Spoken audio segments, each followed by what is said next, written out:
Let me give you an example of something that's going to happen. An event, ready or not, here I come. One of my first experiences in really trying to overcome fear was when my mother was dying of cancer. I had actually traveled to New York City with Brian from Boston. We flew in to meet my mother, and I knew she was sick. But I had no idea how sick she was until I saw her. And my Aunt Mary she brought my mom to a doctor on Park Avenue, and we met them there. And I took one look at my mother and I said, holy smokes, my mom is dying. And I thought she might die that day. She was so sick. And we were there in the waiting room. And we waited a long time, and nothing was happening. And Brian said to me, you've got to go talk to the doctor, get your mom some attention.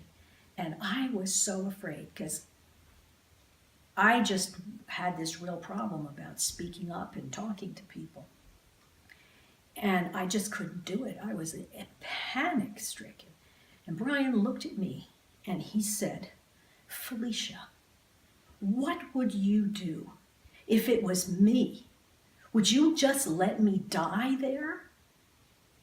And I looked at Brian and I looked at my mom and I said, no,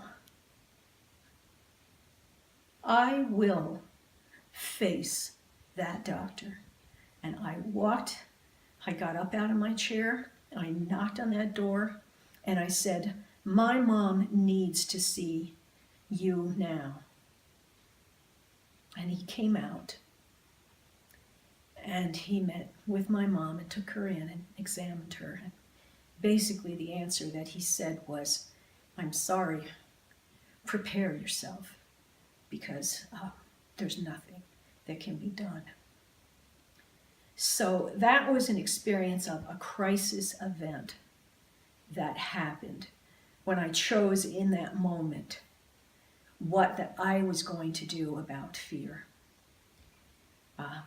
You don't have to wait until you have a big crisis.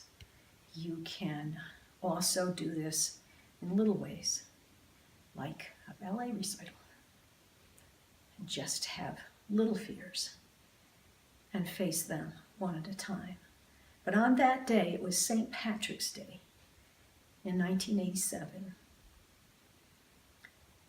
It was the day I chose to change my life and learn how to face fear.